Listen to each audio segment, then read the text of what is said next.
All right, so let's go ahead and call to order this Planning Commission meeting for the town of Truckee on February 15th. And we're going to move to item number 2.1, which is going to be a resolution to hold virtual meetings. As noted last month, we have to adopt a COVID resolution every 30 days to continue on the virtual meeting format during the COVID pandemic. Regarding that virtual format, do we have any commission clarifying questions for staff? Nope. Okay. All right. Anticipate this continuing for another month? I'm sorry? Do we anticipate this continuing for another month after this? I'm seeing some shaking heads no, and just looking at my notes here, just the way that this is written, we have to adopt this resolution. So I would expect that we'd have to adopt this resolution every 30 days. So my expectation would be that we would revisit it prior to the next meeting and make that decision at that time. Yumi's shaking her head yes. Affirmative. Okay. Janet, do we have any public comment on this item? No. Okay, with that, we'll close public comment. And, okay, do I hear a motion? Motion to adopt. Do I hear a second? Second. Okay, all in favor? Aye. Okay, raising hands. Aye. Okay, motion passes unanimously. So we recommend to adopt Resolution 2022-005, making findings to allow the Planning Commission to virtually meet during the COVID-19 pandemic declared emergency. Okay, now moving on to the regular portion of the meeting. I'd like to remind everybody that they can make public comment for any of the items on the agenda, and they can make those by leaving a voicemail at 530-428-6555. Voicemails will be played during the public comment period of each item. When leaving a voicemail, please make sure to identify yourself and which agenda item you're commenting on. Public comment is limited to 3 minutes per person. Janet, can I have a roll call, please? Yes, Chair Gove. Here. Vice Chair Tarnay. Commissioner Freeman. Here. Commissioner Miller. Here. And we'll note that Commissioner Riley is absent this evening. Okay, and we'll go ahead and defer the Pledge of Allegiance due to the virtual nature of a meeting. And I open agenda item number 5, which is an opportunity for public comment for any items not on the agenda tonight. Jenna, have we received any public comment voicemails? We have not. Okay, with that, we'll move up to close public comment and move on to the approval of minutes. So we have several meeting minutes to approve. The October 14th, 2021 special meeting, the October 19th, 2021 regular meeting, the October 25th, 2021 regular meeting, and the January 18th, 2022 regular meeting. Since there are several minutes, I'd like to find out if we have any public comments on any of these minutes. There are no public comments. I don't know if the commissioners have any changes to any of them. We'll find out shortly. Susie? I had a comment on one of the meeting minutes. It's very small. Is this the appropriate time? Go ahead. Great. On page 18 of the 36 pages, item 6.2, the last line. Which date? I'm sorry, which date? I'm not sure. Do you want me to? I can tell you. It's page 18 if you look at it as a whole out of Page the 18 36. of which meeting minutes, though? That's the question. Recording in progress. Got it. I think the question was, which meeting minutes are you referring to on page 18? Because there's 4. Correct. And I am saying that I am referring to page 18 of the entire packet. Got it. Okay. This was the Estates Drive project, I believe. It just says perceived travel speeds instead of perceived safe travel speeds. And I just wanted to have that corrected. And in a couple of places it spells chair wrong throughout those, but other than that, nothing.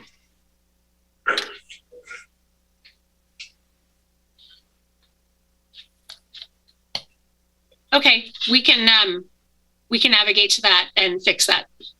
Thank you so much. Okay, so let's go just line item by line item here. On October 14th special meeting, Commissioner Freeman and Commissioner Riley were absent for that. So Vice Chair Tornay or Commissioner Miller, do you have any questions or changes? I'm sorry, I'm looking at two different screens. So if you could also just audibly respond, because I can't necessarily see. No, I don't. Did we lose Commissioner Miller? I certainly don't see her. Commissioner Miller, are you still with us? I'm sorry. She has texted me and it bumped her out somehow or something. Okay, well, let's give her a second to get back in then.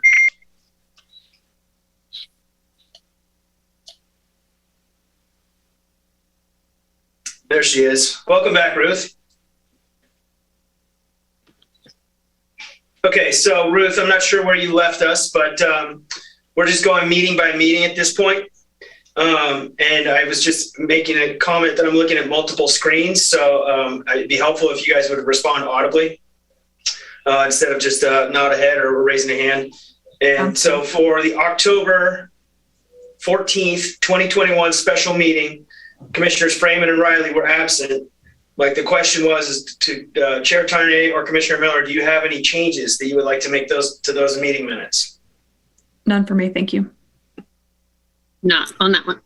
All motion to approve. Second. All in favor? Aye. Aye. Aye. Okay, motion passes. Okay, moving on to the October 19th, 2021 regular meeting. Everybody was in attendance. Do I hear any questions or changes? That was the one that I had to change on 6.2. Okay, down. And Jenna, you got that? Yes. Any other further questions or changes? No. And folks, respond audibly here, if you could. So I'll make a motion to approve. Second. Oop. Okay, that was Commissioner Miller with the second. All in favor? Miller. Okay. Aye. Aye. Aye. Aye. Okay, motion carries. And October 25th, 2021 minutes, regular meeting. Any questions or changes? No. Thank you. Okay, motion to approve. I move to approve. I'll second. All in favor? Aye. Aye. Aye. Motion carries. Okay, January 18th, 2022 regular meeting. Commissioner Riley was absent. Any any questions or changes? Okay, folks, all right. I'm struggling with the audible part, but that's okay. So I'll move to approve. The absence of notes means we don't have any notes. Got it. Do I hear a second? Second. Who motioned? Sorry. Dave Gove. Okay. Here Gove. Okay. And second was Commissioner Miller. Thank you. All in favor? Aye. Aye. Aye. Aye. Okay, motion carries. All right. Okay, so now we're going to move into agenda item 7.1, which is for application 2021-139, Donner Lake Village Resort Project E Project Amendment Time Extension. Are there any commissioner recusals or disclosures? I have one, actually. Okay. So I'm a leaseholder at Donner Lake Village, so I will be recusing myself from this discussion item, and you have Jenna to be in charge. See you in a little bit. Okay, so any other commissioner recusals or disclosures? Okay, hearing none, we'll go ahead and go into the staff presentation, which is going to be Yumi. Go ahead, Yumi. Good evening. We'll be talking about Donner Lake Village Building E Amendment, and as you'll note, it's a time extension for a tentative map, so this is something you looked at a couple of years ago. Donner Lake Village is located on the northwest side of Donner Lake. It's a collection of 5 buildings within the general plan designation of commercial within a zoning district of CG, general commercial, and the building we're looking at today is Building E. So it's the one that's circled in blue on the screen that's adjacent to the lake. This is Building E, much closer. And this project, Donner Lake Village, has a history that dates back to 1973 when it was originally approved with multiple buildings, multiple uses. Building E specifically was approved as a 4,200 square foot retail store for sporting goods specifically. In 1980, it was converted from retail to a conference room, lounge, and bar. In 2019, the Planning Commission reviewed this project. It was a project that was requesting a conversion of Building E from that retail use to 2 short-term rental motel condominiums, along with some minor exterior modifications. At the time, the Planning Commission approved a use permit amendment to change the use, and then a tentative map to split that parcel into that particular building into 2. So this is a picture of the tentative map. As you can see that the Building E is proposed to be split into 2 at the time. And then these are the floor plans of the conversion from the current use to the motel condominiums. Since that 2019 approval, the applicants have made some headway on the parcel map, finalizing the parcel map. They submitted the parcel map application on March 30th, 2020. The town surveyor reviewed the map and deemed it technically correct with some pending updates to dates, and no public improvements were required since it's an existing building on an existing site. The applicant requested approval to incorporate the new use into the CC&Rs for Donner Lake Village as required by the conditions of approval from the Planning Commission. And the applicant has stated that the POA, the Property Owners Association, voted to approve the amended CC&Rs, but then the Board of Directors has nullified the vote. So the applicant is currently pursuing litigation with the POA and is expecting resolution in 6 to 12 months after a trial. Since they couldn't meet that, the deadline for the recordation of the parcel map per the tentative map requirements, they're requesting a 2-year time extension to allow resolution of the litigation. They're only requesting the tentative map time extension. The use permit is not currently under review. It's per our development code, the use is still in effect unless the permit is specifically revoked by the Planning Commission. So tonight, the Planning Commission's role is not reapproving the tentative map or reevaluating its merits. It's only to look at the 3 findings that are in the development code for the tentative map specifically. And the findings are intended to be non-discretionary, and approval is required unless findings cannot be made.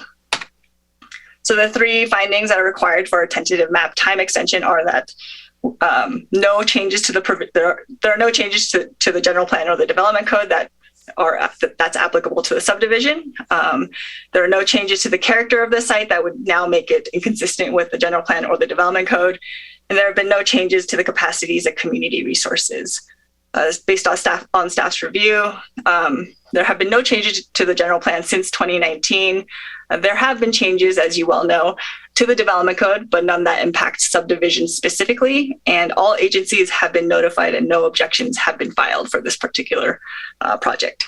So based on that, since the findings can all be made, staff is recommending adoption of resolution number 2022-04, determining the project categorically exempt from CEQA and approving the 2-year time extension tentative map, which would expire on December 2nd, 2023, if Planning Commission makes this action. As always, there's alternatives to consider. The Planning Commission can approve the time extension subject to adding, modifying, or eliminating specific conditions of approval, continue the hearing for more information, require further CEQA environmental review, or deny the time extension on the basis that one or more of the findings of approval cannot be made. And if the Planning Commission takes an action today, the appeal period would end on March 2nd, 2022 at 5 p.m. And I'm here for any questions. And the applicant is also here, Jerry. I'm not sure if he has an actual presentation or if he's here for questions. Thanks, Yumi. Jerry, do you have a presentation or are you just here for questions? I'm really here for questions. It's rather to me, a unique situation that we faced in that we had an election with all the members of the association. We won the election, so they approved it. The board decided to nullify the election, which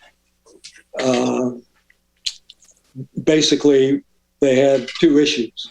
One was that the votes were not counted in the lobby of the facility. Because of COVID, the board said you can do it virtually, and they did. But there are some board members who approved that, but also wanted to nullify the election based on where the votes were counted. So there are, to me, it makes no sense, but unfortunately, it's gotten to the point where a judge is going to have to make the decision whether or not a board has the right to nullify an election. We don't think, we've never heard, it's never happened before. So it just needs, we're not able to resolve it other than to have the court do that. So it's unfortunate, but that's where I find myself. So any questions that anyone has, I'll be happy to answer. All right. Well, thank you very much. Do we have any commission clarifying questions for staff? Susie, yeah, go ahead. I don't know if this falls under development code, but did or did not the town just pass short-term rental limits, limiting it to the number of permits that are already out? Is this a short-term rental, and would it require one of those permits? This would not be required to get a short-term rental permit. It's technically would be considered a hotel. So it would fall under the hotel requirements. Excellent. Okay. Hey, did we find out, I asked you earlier, we listed building B as going from 14 units to 25 units when 10 units were added in 1980. There was another unit added just at a different time? So it went from building B went from 14 motel units to 25 motel units. Yeah, I didn't find exactly where that one unit. Not a big deal. Thank you for the comprehensive history. And then can you one more time explain to me this short-term rental restriction where we are forcing the units to be specifically used short-term? Can you explain why we're doing that? Why that is? Well, it was based off of the applicant's request to make it a motel condominium. If it wasn't a motel condominium, it'd be a residential use. And if he did want to rent it out as a short-term rental, he would not be allowed to, since it would single family or residential units in the CG zone are not allowed to be short-term rented. Okay, and so that applies to all the short-term rentals there at the Donner Lake Village? Yes, none of them are considered residential units.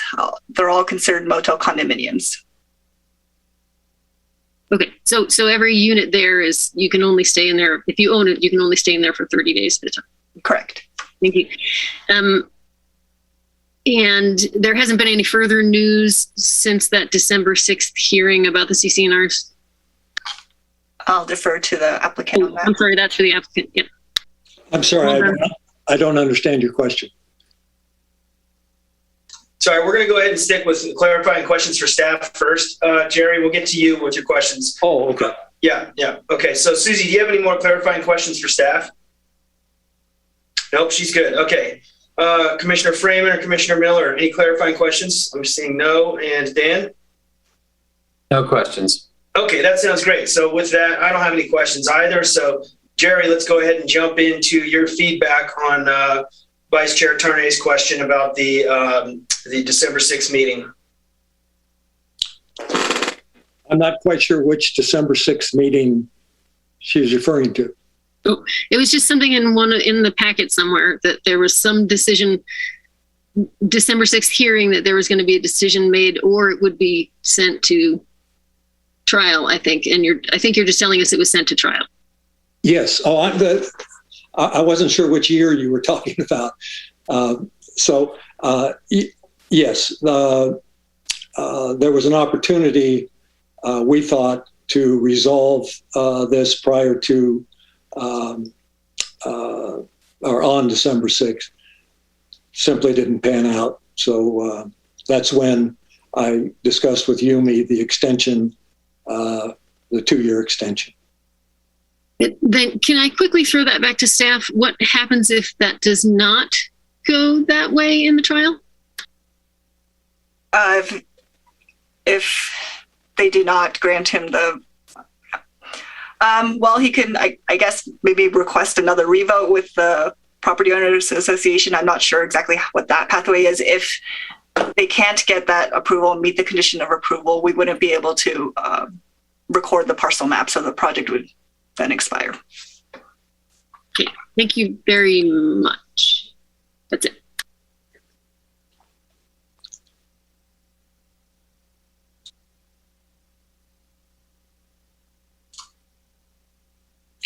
I might add, and I'm not sure, Yumi, whether or not it was in the report, but all of the engineering has been completed. The revised CCNRs have been approved by the town. So if the election is held to stand, then everything within a matter of days can be recorded. So it can happen quickly once we get a yes or a no from the court.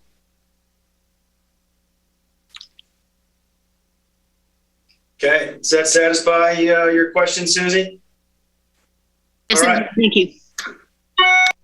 All right, so let's go ahead and unless we have any other clarifying questions, we'll go ahead and move to public comment. Jenna, have we heard any public comment? No public comment. Okay, with that, we'll close public comment and move into commission deliberation. What do we think here, folks? I think it's fine. I don't think there's anything we can do. I just wanted to raise one concern that I have is that this was supposed to be a mixed use area and it has moved from mixed use to all short-term rentals. That's auto-centric and high impact on the community. And I'm not sure if there's a way to watch out for this in the future, but I like the idea of mixed use and this no longer is. Are there not offices up front still? Yes, there are. Okay. I guess I just meant all the retail is now mostly gone, I think. Fair enough. Noted. Any other comments? No. Do I hear a motion? I will make a motion. You pull up the language here.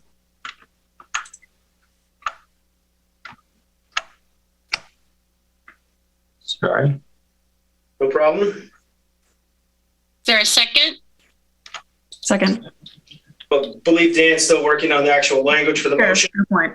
Oh, I'm excited to second. apologies.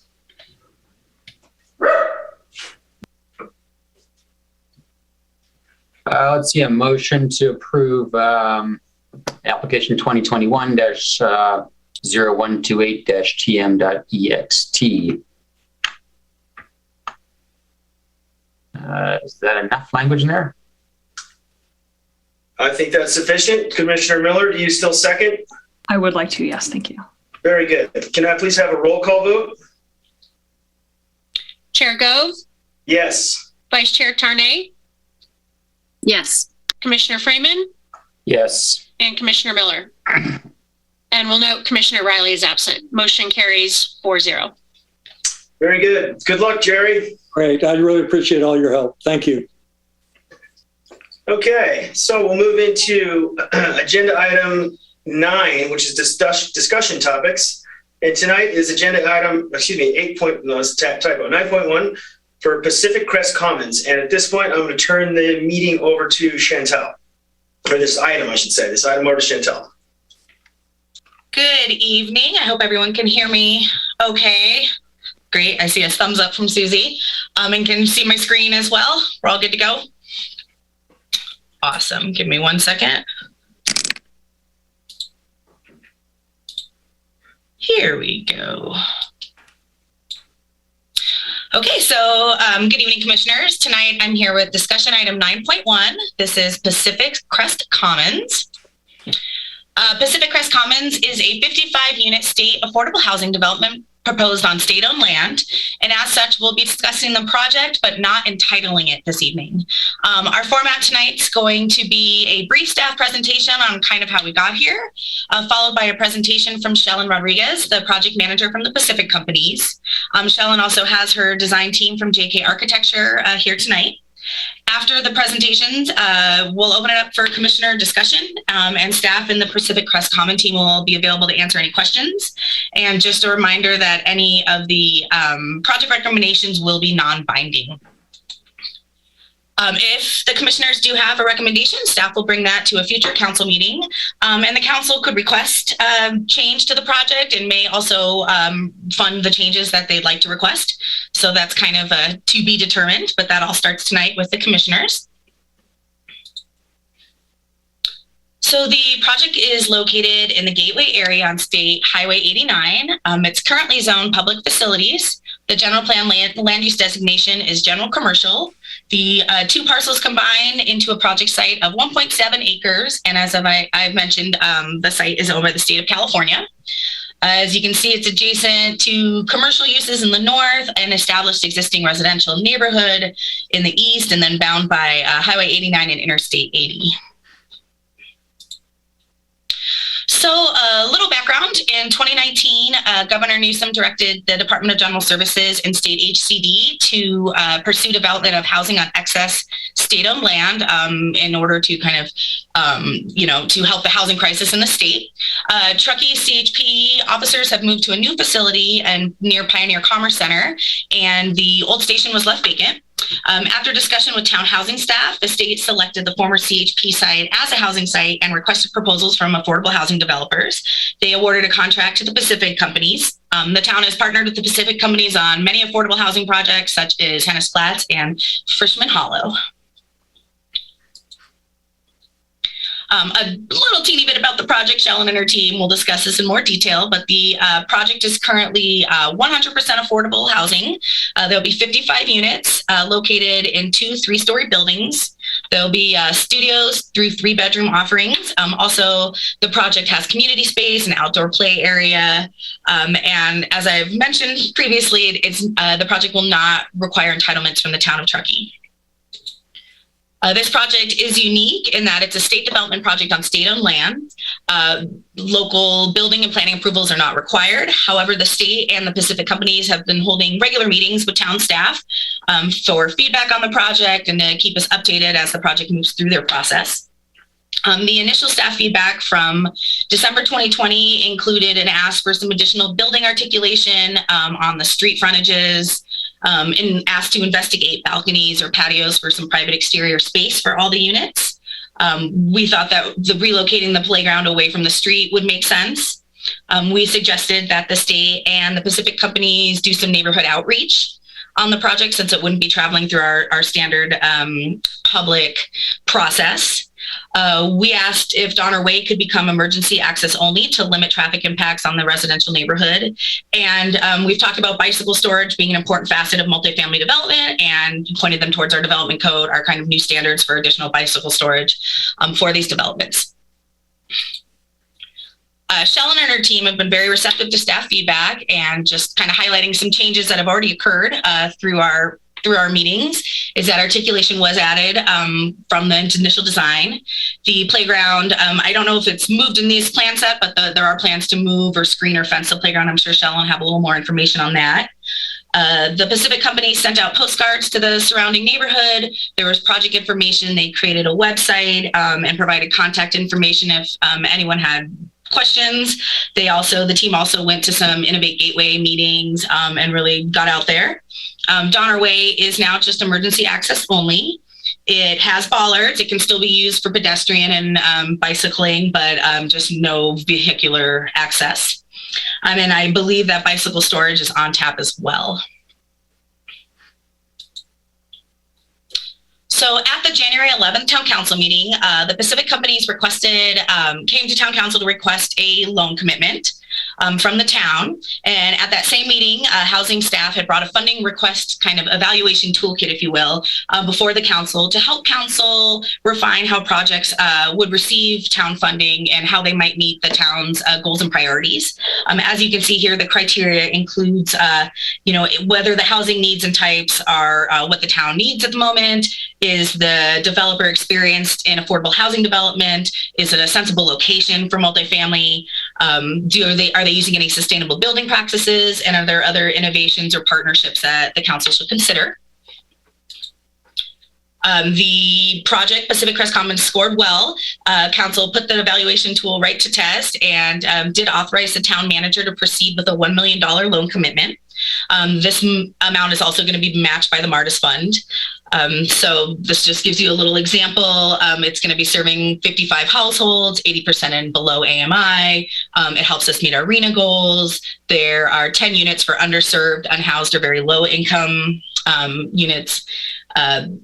Pacific Companies has a wealth of experience in affordable housing projects, especially and also in Truckee. The location is great. It's located, near transit, close to services. And you can see some of the other ratings that the project received. So at that meeting, the town did do the loan commitment, though the council members asked if they would bring the project for the planning commission to see if there was any recommendations on design review that could be discussed and then forwarded back to council. So that's what we're doing here tonight. It's a chance for you guys to get your eyes on it and just kind of have a little bit more of a public process with this project. And staff is here, and so is the Pacific Crest Commons team to answer any questions that you might have about the design or the process. And staff will return to a future town council meeting with any recommendations you make this evening.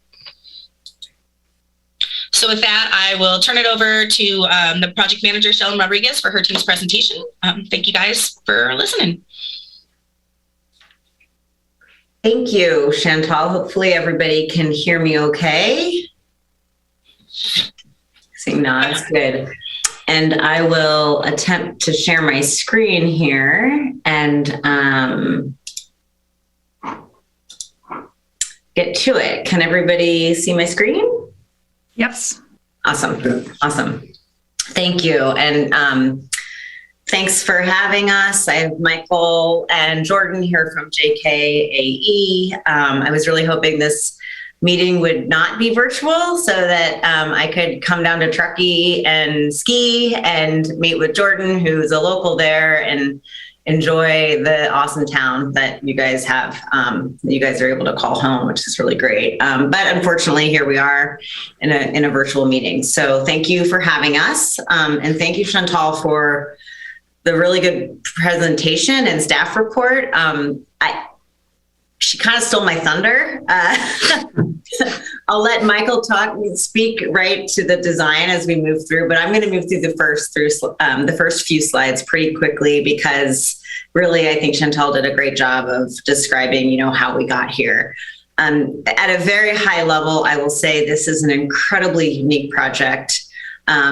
With a very powerful partnership with folks at the state level, at the regional level, at the county level, at the town level, and of course the private sector coming together to really try to make this underutilized site and vacant site a place that people can live affordably, get social services if they need them, have access to schools and groceries and healthcare, all within walking distance. So it is unique in the power of that partnership. That partnership also creates sort of a jagged process. And I think Chantal mentioned that, but that process simply, it doesn't have those usual, it's not going in the usual fashion that a traditional multifamily development would go because it is part of this executive order and it's state owned.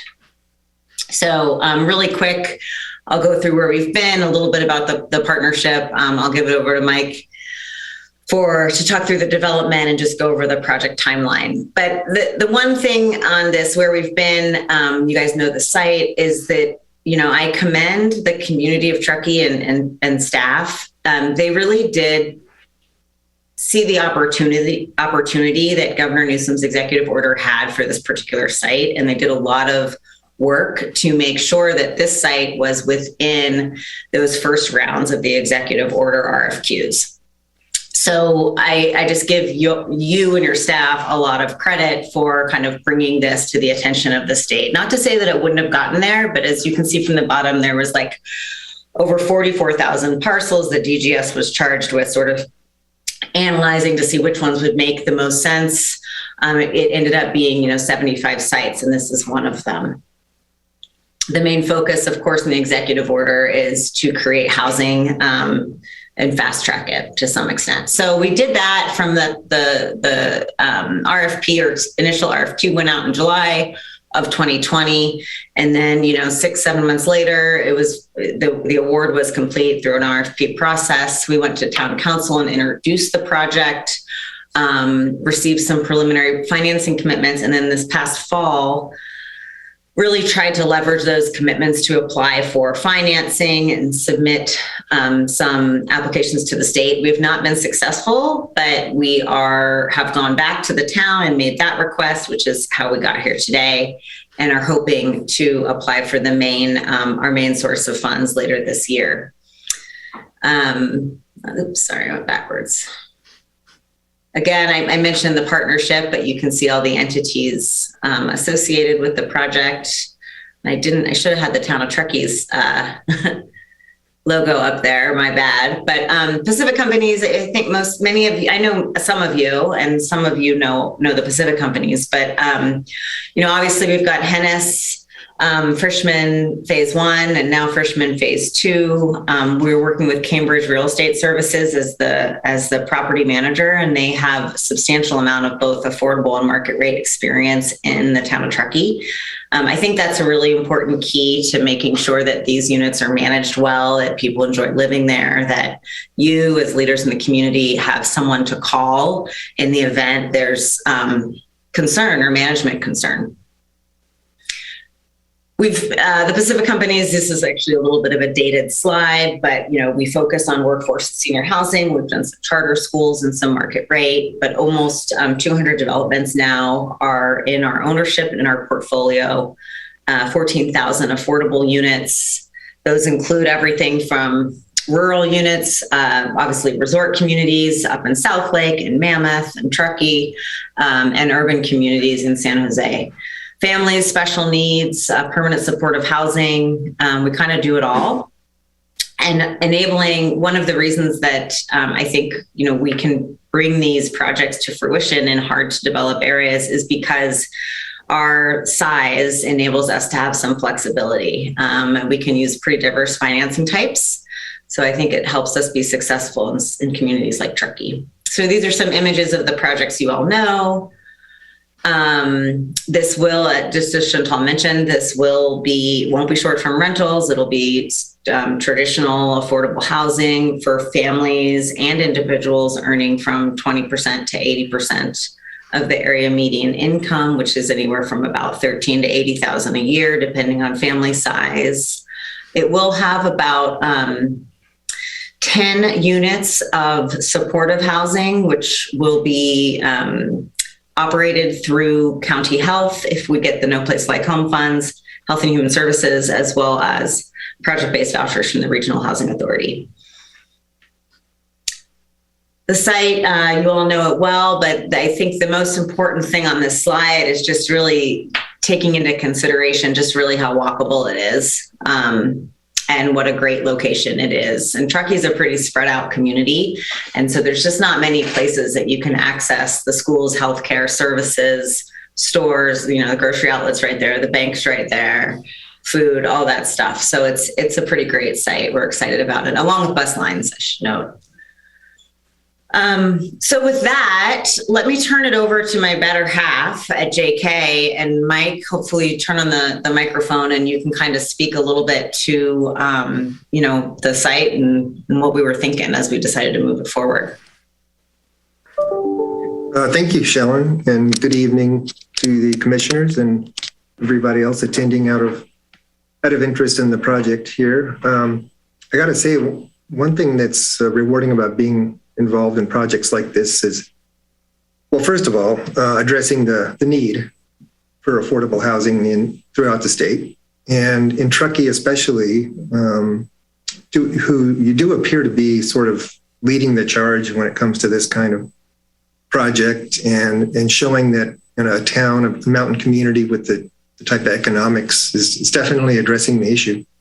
And then taking advantage of an innovative state program. It's kind of great to be in the middle of all that. And TPC is coming in, seizing this opportunity, recognizing that their formula with modular construction is a good fit for this. It's just that how do we as a team, bring it to reality in terms of the funding mechanisms and and also fitting in and being a really great neighbor and bringing all the things to Truckee that you're particularly interested in. And like Sheldon said, I think it's a great site. It's got the walkability. It's got all of the components that you look for in a mixed use type of development. And I think actually the neighbors are going to end up being quite happy to have a different use there than the old CHP site. We talked about the mix of units, the on-site amenities such as the bike and gear storage, the playground, the public art component. I don't know if Sheldon, on the site plan exhibit, it shows sort of the zoning of the site and how we set up for what we call the gateway experience. And of course, the location being sort of this prime crossroads. We envision coming into Innovate Gateway on the 89 off-ramp. The first thing you probably actually see is this public art that's located in the funny corner of the site that's sort of a strange part of the parcel. But that seemed ideal because it's the first thing you see. It can be a very prominent feature, some sort of 3D sculptural element. I think the potential is huge there. And then beyond that, you get into sort of what become the community assets, the outdoor play area, and if you look closely at the floor plans there, the community spaces, which offer assets for the users as well as space for events. It could be local events for the larger community. We're also very conscientious of the move towards bicycle travel, and that includes electric bicycles. And so our bike storage facilities, we are taking a hard look at those on how they can help to not only protect expensive bicycles, but also, charge the electric bikes and let users service their own bicycles in those spaces. So turning those into more of an activity space than just a storage space, if you will. And so as far as the floor plans go, I think we might have let me back up a little. Getting into the architectural idea, looking first at the heritage and the architectural makeup of Truckee Gateway or Innovate Gateway area. It's quite a mix. And, of course, as architects, we love the traditional, the old mountain stylings, but we're also very intrigued with some of the newer statements that some of the buildings there have, in particular the grocery outlet, which is right around the corner, just down the street at the hospital, the Upshaw Center. And then this one particular building, the Dixon Real Estate, really, I think is probably one of the closer image models that we took off on. We decided to go more towards the contemporary or mountain modern direction for two reasons. One would be the concept of holding the snow on the roof. As you know, snow storage is a big issue, and holding snow on the roof, especially on a taller building, is a good strategy as long as you've designed structurally for holding the snow, and you have internal electronically heated drainage capacity to handle that snow load that stays on the roof. But it does make it a safer environment in terms of cornice shedding or an icicle formation and things that can happen, with the freeze-thaw cycle. So we adopted that, and you can see in our styling a little bit of that butterfly roof motif. And then moving to also our color palette selection on the next slide, what we call mountain modern, sort of this mix of what you see here, horizontal wood siding and metal panels.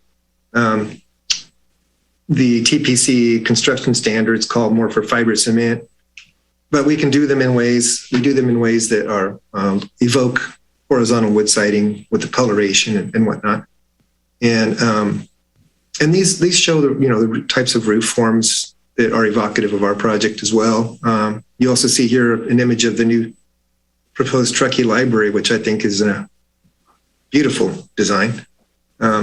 Would love to see more of that sort of language adopted throughout the town. But so this is a sense of the color mix. So when you look at our renderings, this is the kind of color mix that we're striving for in those. And then as far as generous openings go, we try to maximize that as far as modular construction will allow. So next slide, Shelley. Back to the floor plans for a second. So you see the modular breakdown between the two different kinds of buildings, 3 stories each. The building A having the community assets there next to the outdoor park area. And then we were asked by the town to do a couple of different studies on balconies or some type of additional articulation. We did look at balconies.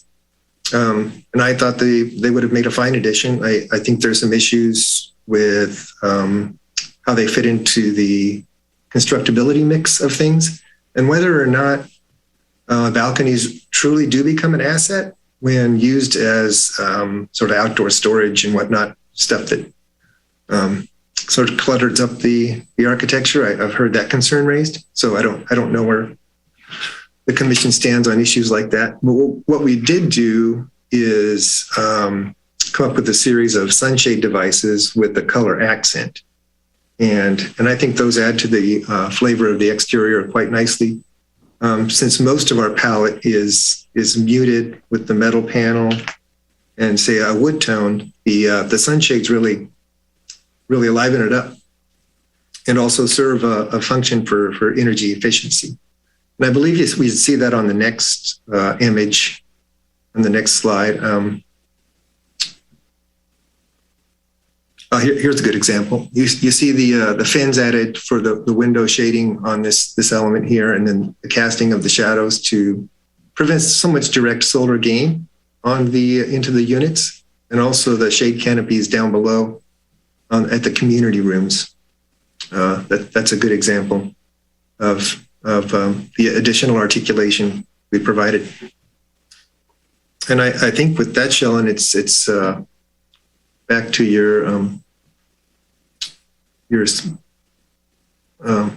resolution spreadsheet. Yeah. Okay, great.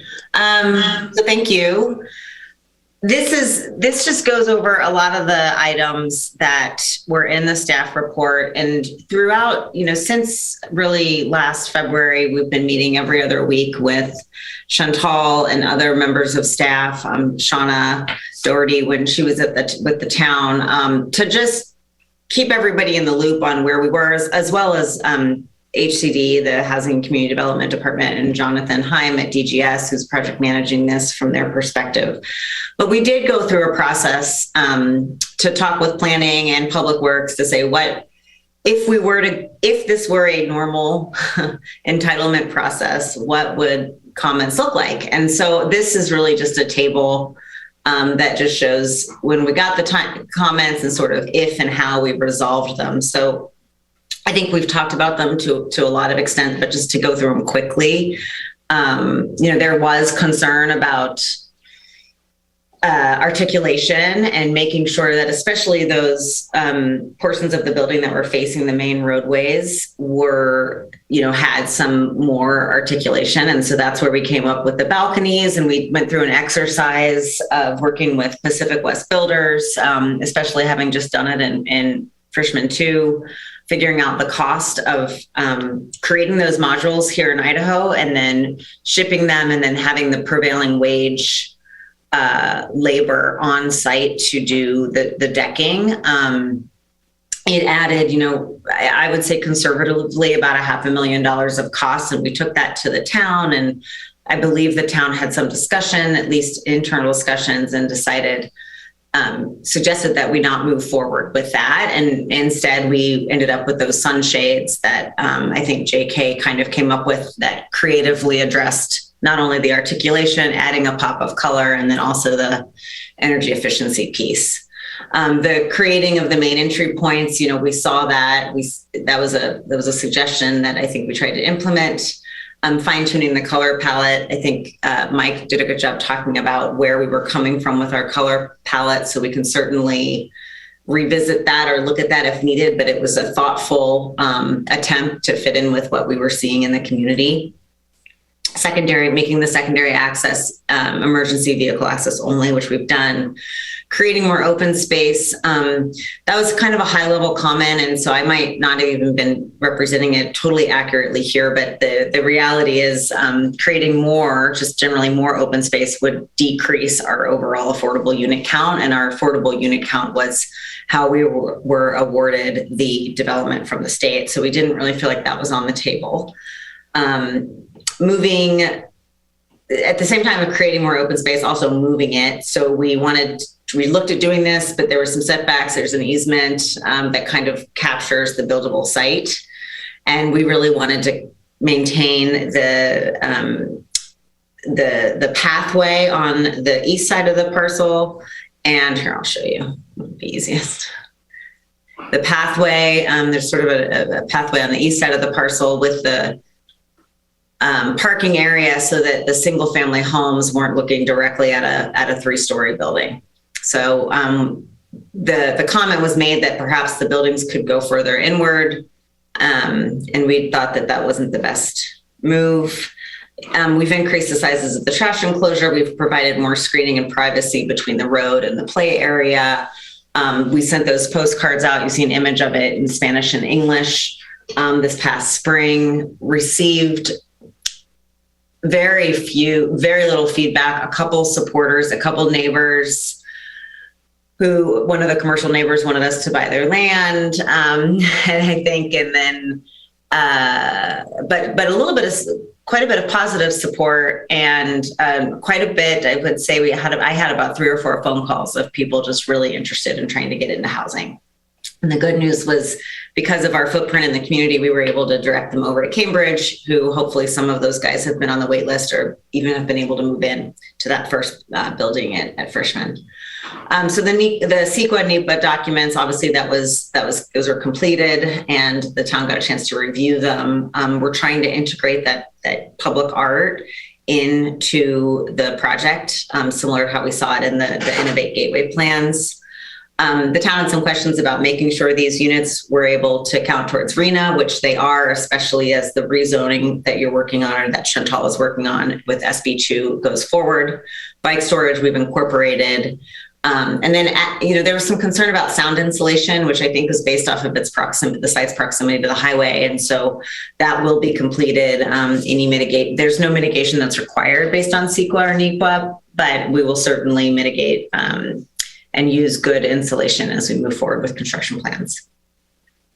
So sorry to bounce around a little on the presentation, but I think that's really the bulk of what we had to talk about. I can dive into the gap to the financing and how local funds are used to leverage, but I think the town has seen that before.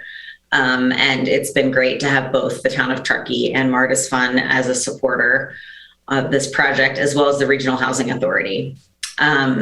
This is just a quick high-level timeline, project schedule, just so you know where we're going. We're kind of right in here, aiming to get the bulk of the applications in for state tax credits and No Place Like Home this spring and summer. In the meantime, assuming we'll be able to move forward, we can start state drawings. This is probably, I'll move back about 2 months, starting in May, June, July. Then starting off-site modular probably as early as this fall. That's pretty aggressive, with about a year-long construction period. And so, be in the ground in a year and a half or so.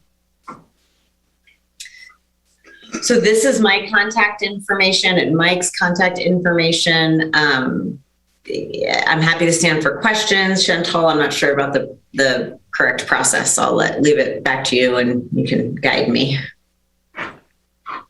And do you want me to stop sharing, I assume? Yeah, that would be great. Thanks, Shellen, for that presentation. Let's see. Yeah, so I think we can, the discussion format's kind of a different format for us, but I think we could go over and turn it over to Chair Gov and see if the commission would like to ask questions of staff, of the developer. I also believe we have some information from Commissioner Riley that was sent over in an email since she wasn't able to attend. And as soon as I can pull that up, I can read that for the record, or if that's the appropriate way to handle that. But I will turn it over to our chair and find Nikki's email. That sounds great. Thanks, Chantel. Yeah, I think that'd be great to get those comments from Nikki and get them read into the record. And, we do appreciate the applicant working with council and staff and giving us the opportunity to take a look at this. We understand that that was not required, so thank you for that. And since we don't really have a formal structure to this portion of the meeting, I think we can just kind of start having a general conversation around that. And maybe take it from, just really start with a discussion about just kind of roundtable it a little bit. If anybody wants to jump in and give me their thoughts, feel free. Can we just ask some questions as well? Yeah, absolutely. Why don't you take it to start, Susie? Great. Thank you, Mr. Gove. Do you guys have the breakdown of how many units will be at which income level? No, not yet. Yeah, we do. And we have half or quarter. Yeah. No, I just wanted to grab it because before I said the wrong numbers. We've got about 18% of the units at 20% AMI and below, 11% at 50%. I don't know if this is more confusing. 30% at 60% and about 40% at 80% AMI. Does that help? That was actually great. I fully understood what you said there. Okay. Great. Thank you so much. Now, I think I saw it on one of the visuals in the presentation, but it wasn't on ours. Those gray spaces, they aren't defined in our staff report. So it sounded like the gentleman said that some of those are gear storage for residents, and then are some of those also laundry facilities? Is that all of them, or? Yeah, that's correct. We allocate basically building services areas, and some of those are laundry rooms, some of them are storage rooms, some of them become shaft spaces for vertical building systems that have to run through. We just set those things aside at the early stage in design. And as the program develops, then we can start to assign them more detailed uses. Oh, hello. Oh, there we go. Sorry. Am I allowed to do that, commissioners, to reshare my screen for the visual? I hope so. I don't have a problem with it. I think that's helpful. Yeah. Okay. I thought it would be. I think what you're talking about, Commissioner Tornay, is these gray areas here. Yeah. Yeah. And so Mike has, each one of these represents a module, right? A manufactured module. And so what Mike has done and his team have done is they've created, and it's one of our requirements, right? Especially in high resort mountain towns, is make sure that the extra space within the modules is used as community space. So that includes storage space, perhaps some, library-esque areas or study rooms, but also some of it will be reserved for HVAC and sort of just the stuff that needs to go into the building to make it work. This is the first floor that you see of the building, the ground floor.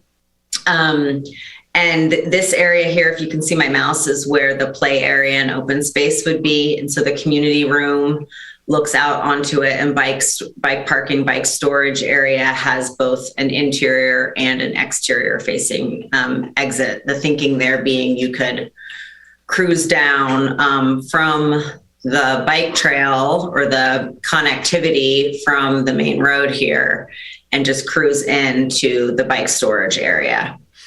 So if that helps orient you a little bit. So when you say gear storage, you mean that bike storage facility, those gray rooms are not storage for, like ski storage or I don't know what other outdoor gear you might need to store? Kayaks, rafts. I think that this area, some of these areas will be storage available for residents in addition to the bike storage room. Great, thank you.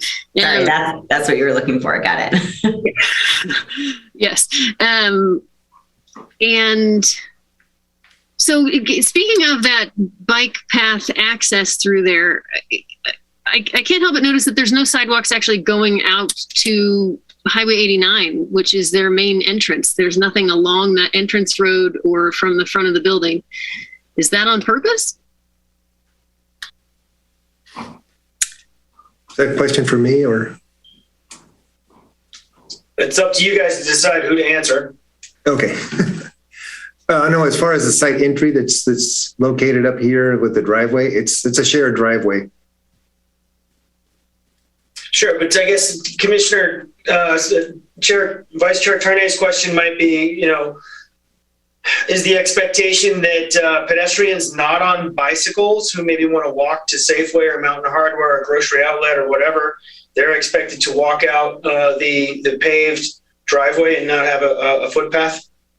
Well, I don't know if you can zoom in on that, Shellen, but there is a walkway designated for the side of the roadway there. We're not trying to exclude that particular access. Got it. So there is a sidewalk along the access road that goes out towards Highway 89 on the west. Yes, to get into the site. It's just not graphically very clear. And that's a grade separated, ADA accessible on both sides of the, thank you for drawing it on both sides. Yes. Thank you. Okay, so it's there even though we can't see it. Has anybody considered taking it straight from the building out, the lower southern building straight out to Highway 89? Is that what you mean? Probably a little bit further south, sort of from the middle of the building there. You're at the very south edge. Yeah, there we go, right there. Wouldn't that make sense? Hadn't considered that, no. There's a good reason why we haven't considered it, and that's because there's a pretty substantial Caltrans easement here. So it is not easy to get that type of access easement to Caltrans, and we're trying to kind of make the center there be a main entrance. I see what you're saying. Is there a way for pedestrians and bikes to access that is not that doesn't bring cars together? I think the thinking on our end was that Caltrans's easement and right-of-way setback would make that very difficult. From what I've seen, Caltrans is also interested in alternative transportation modes. I wonder if there's any way to further that. That would be lovely. And I will move on from there.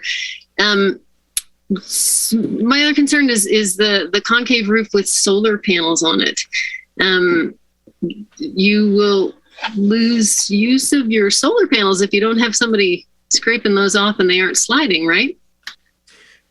Well, you bring up an interesting point that's been a subject of controversy over the last couple of years now. And you're probably aware of the joint county and town effort, I think led by Truckee on this snow load exemption for rooftop solar.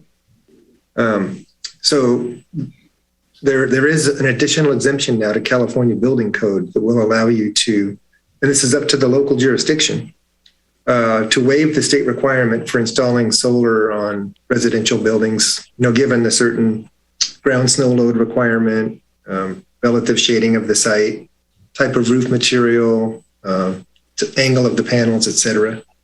So that hasn't been decided yet for this project. So we've left the panels off of the illustration for the moment. And when it comes to, let's say, the decision to put the panels on, if it's a positive, say, let's go ahead and do it. We don't have any doubt that we can install the panels on a system that will adequately shed snow to where the panels are high performing for the majority of the year. There are installations in snow country throughout the United States that have high performing solar panels. So the precedent is there. The question is, in this particular case, in this particular site, does it make sense? Does it have the proper orientation? Those types of things. And then there is, of course, just the mere fact of, are there panels available that can withstand snow loads in this particular area? You bring up some very interesting points. I will say that I have solar panels on my house. So yes, to some of those. But do I understand you to be saying that there would be a different pitch to the solar panels than the roof? In this particular case, I think that would be appropriate. Yes. As opposed to you're thinking about laying flat on the roof? I believe there was at least one illustration of them which appeared to be flat on the roof somewhere in our report. Yeah, just sort of an illustrative indication that there could be solar panels up there. In this particular case of a roof design like that, it would be more appropriate to put them on a rack with a tilt so that there is some shedding of the snow off the panels. Interesting point. Thank you. Mm-hmm. And is there a reason that the play yard is to the south of that south building instead of being to the east where those picnic tables are? I think our thought was that there's more site area available over there, and that area could be fenced off if that was a decision. And it's more southern exposure, so there's more solar. The building's not going to shade it in, say, the afternoon when the building gets in the way. Realizing, yes, there is going to be the traffic noise, but there's a substantial easement there that I feel is a good buffer between the road and the play area. And, kids are noisier than traffic anyway, right? Playgrounds are generally very noisy anyway.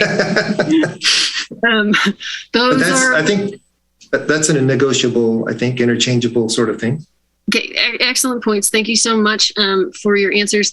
I have, I think, just one or two more questions. Who would clear the snow from that back sidewalk that kind of goes over towards the grocery outlet? I think that's probably a owner question or developer question. It's a good question, Commissioner Tornay. I think I would say that is private, so it would be the responsibility of the owner, unless that's different in the community of Truckee, or unless the town wanted it. Excellent. That's the answer. And then for your public art or for your art project, will that be sort of a public process with a request for proposals, or is that just up to the developer? Again, I think that's one for me, and it's a great question. And the reality is there is a lot to be determined in regards to the art. So when I say that is we don't have an artist picked out. We don't have a type of art picked out. We've had very preliminary discussions. We've studied the Gateway Innovative Plan. We've studied the Art Commission's recent, I think you guys did your first award very recently, if I have that right, Chantal, but we've got some work to do on that piece, to be very honest with you. The intent is not to make it a super complicated process. And of course, as the developer, we want as much control as we can get. At the same time, we're not artists. we don't really, art is hard, right? People love it. People hate it. It's, multiple people are looking at the same thing and there's all different ideas and emotions around it. So I would like I don't want to go pick something because that's not what I think this site needs. I think this site needs some interaction. It needs some community input. And so what that process really looks like, I think has a lot to do with who's paying for it. And the more we rely and fundraise on public money, the more public the process will be. And if we can't get that money or can't get that funding, then, we might have to rely a little bit more on our own gut. But I guess I would say that that's not where I want to be. I'd rather find a really good medium where it's not a super long or endeavored process, but it does include a lot of community input. I could see it happening with residents even. Including the folks who are going to live there and look at it every day. I could see it happening with the Arts Commission and planning and stuff like that. So there's some work to be done. Great. Thank you so much for your answer. I think I skipped this part before, but those gray areas, will that, back inside the building, will that meet the number of washer and dryers per unit that is the town? Right? Okay, good. And then on the art thing, we do have a Truckee Public Arts Board thing. Yeah, they might be able to help out. I'm not saying you need to contact them, but it sounds delightful. Thank you so much for all of your answers. Thank you, Vice Chair Tarnay. Who would like to go next? Commissioner Miller? Sure, thank you. I have a couple for staff and a few for the applicant. For staff, would the town consider building a crosswalk between that new driveway exit and the shopping center across the street, or are there concerns about that being too close to a highway exit? I think Becky and or Scott are here. I know that we discussed kind of things that were going on with that intersection in the future, including a roundabout, so that might preclude it, but I will see if Becky or Scott may have a better answer. Yeah, Chantal, I'm on here.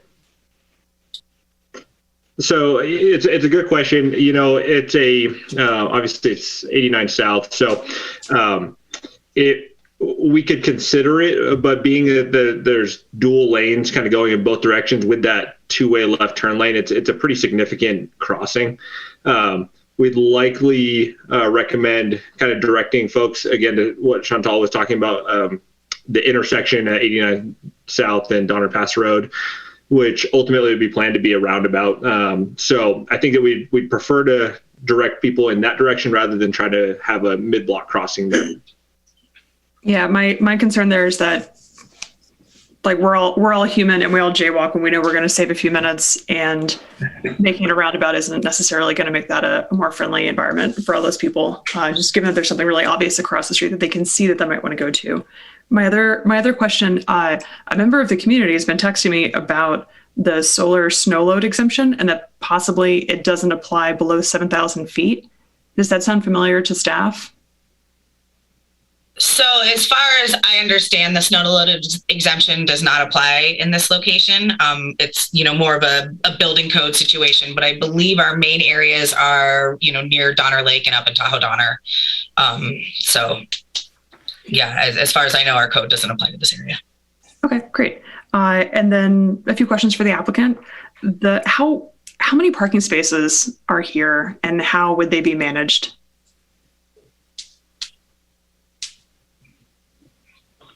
Mike, do you want to take that one? I forget the number actually, Shellen, right at the top of my head. So I'm sorry, I can't. I think it's on some of our earlier data in the. I think it was 79 parking spaces. Yeah, I thought I read 79 as well. 55 units. Yeah. Okay, that sounds about right. That sounds great. And then I assume, I don't want to assume, how would residents determine if they get one or two spaces? So I can take that as the management, and Commissioner Miller, thank you for the question. It is Pacific and Cambridge's currently it is our standard to not assign parking unless there's been something new that's happened at Frishman 2, and I can certainly check in with Cambridge to confirm how that's being handled. In our other mountain communities, we generally do not assign parking initially.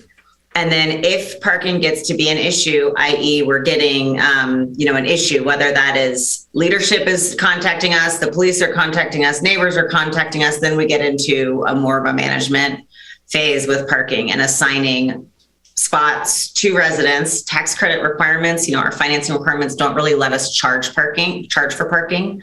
So we can't really say, okay, Mr. and Mrs. Smith, we're going to charge you an extra $200 a month for parking because you have a second or third vehicle. So the short answer is initially we don't intend to manage it. Then if it becomes a problem, which we can work together to define what that looks like, we would start managing it basically probably first come, first serve, really, in regards to who gets the 2 spaces, who gets the 1 spaces. There is a pretty good mix of 0, 1, 2, 3-bedroom units in the site. Okay, great. One more question for the applicant. What would it cost to add kind of not enormous balconies, but balconies on the upper floors that are large enough for like a table and chairs, maybe a paddleboard? So again, good question. And we went through this in the summer of 21 when lumber was really going crazy, lumber prices. Now, yes, they've come down, but it has not gotten less expensive to build. So in our estimate, doing modest outdoor porches, and one of the things that we looked at was for each unit, patios on the ground floor, porches above. That was staff's request. If you're going to do it for some units, do it for all units. And that would come out to really, with prevailing wages, at least $500,000. And that's total, right? Labor, everything. And so, those are numbers that are kind of based off of last August, which was a really uncertain time. I think I'd add inflation. Right now, I was just at a conference with some speakers from the wood industry, and they're basically like 9 to 10% escalation on all construction pricing right now. So $500,000 with a 9 to 10% escalation. Okay, I think is the answer you're looking for, Commissioner. I think that's as precise as anyone could possibly get. Thank you. And my last question is actually for a fellow commissioner, and if this isn't the right time for it, that's fine. But I'm curious what Commissioner Freeman thinks about the snow storage on the roof, just with his expertise in construction. I'm curious his thoughts on that. I think, we build lots of houses. Actually, one of the houses in your slides was a house that I built. We build lots of houses with that butterfly style roof, and it's not really a problem. You get a lot of snow, you do have to shovel it, which is why you've seen people shoveling Coburn Crossing and a bunch of other larger buildings in town. You will see solar panels fail and break when you get huge snow loads on them, but they still do work in the summertime, and it's just part of kind of mountain living and the maintenance that's required with living in snow country. Learning something new every day. Thank you all so much. That's it for me for questions. Commissioner Freeman, do you have questions? Yeah, I just had 2 quick questions for the applicant. I was just curious, will there be laundry facilities on each floor?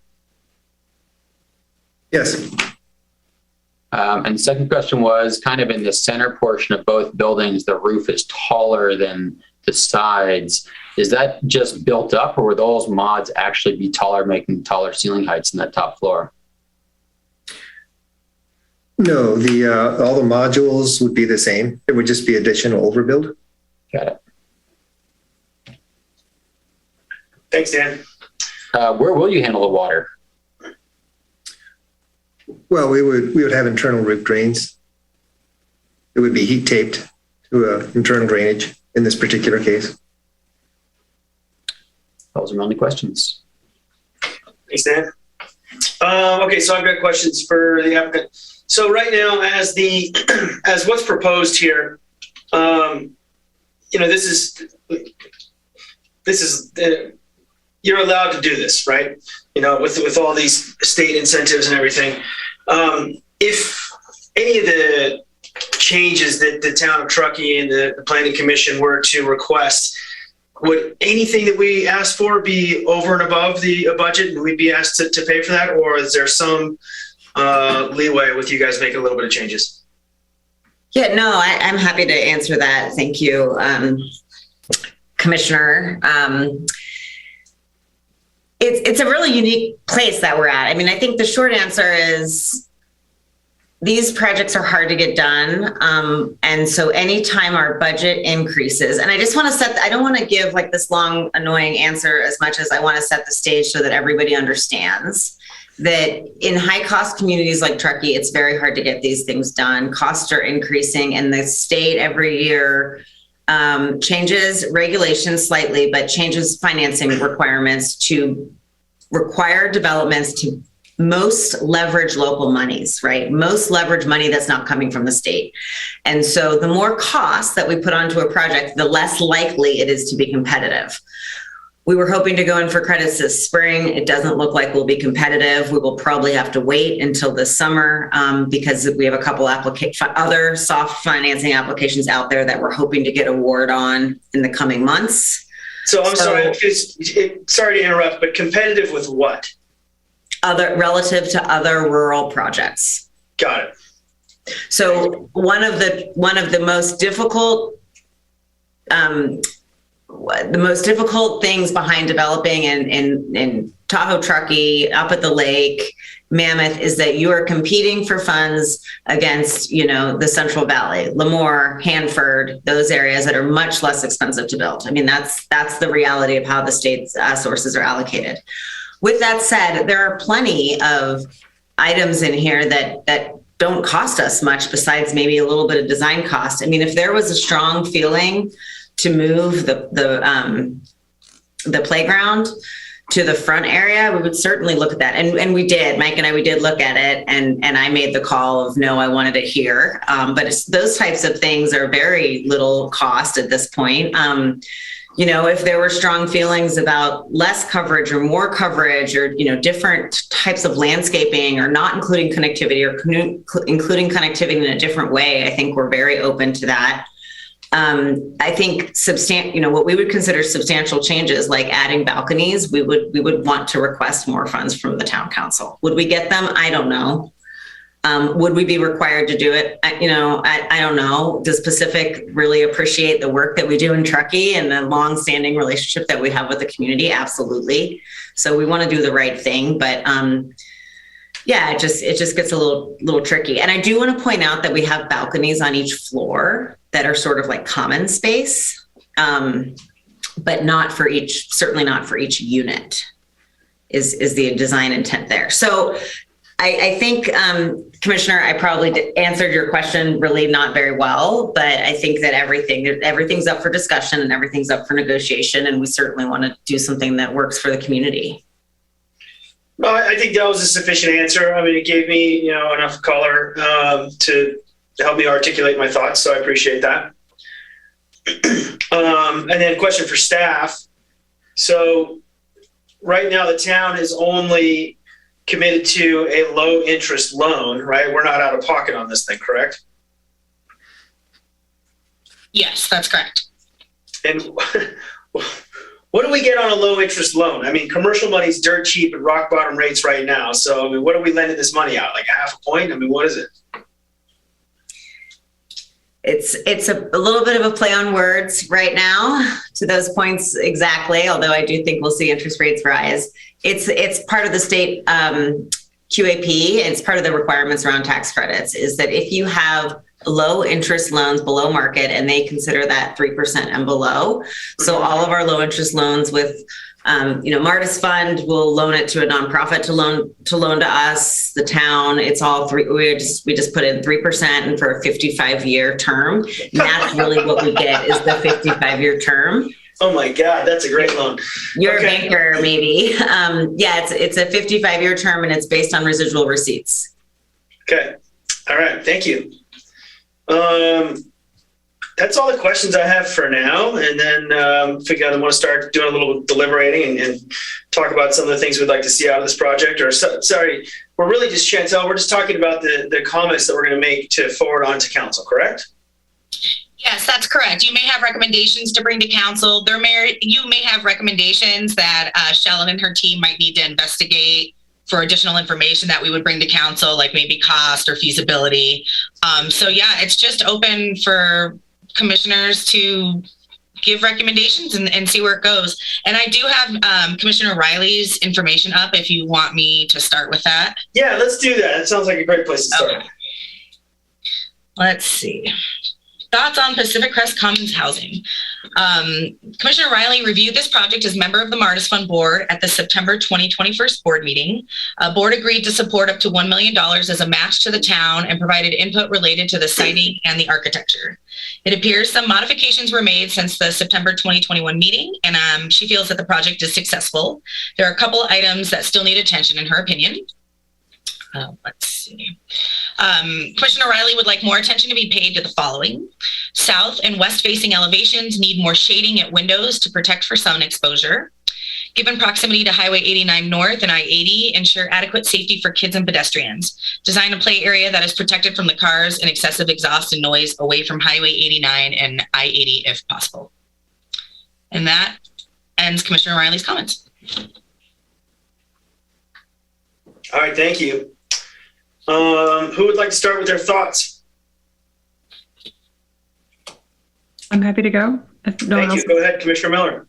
jump in. I just want to say that I'm really stoked about this project. I want to acknowledge and appreciate the Martis Fund for applying local funds for it. I really appreciate staff for working so hard to be able to make. I know light tech is difficult, and one of the criteria is a willing local partner, and I'm really glad that we have one. And I appreciate the governor for making this direction to better use these really valuable spaces that as a community we have a much greater use for.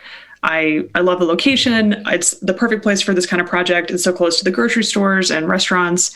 And I'm that idiot that last weekend had to go to Mountain Hardware twice because I got screws that were slightly too long and would love to be able to live this close to a hardware store. So that's great. I love that it includes supportive housing. I'm really, again, just like really stoked to have the whole range of needs that are being covered here.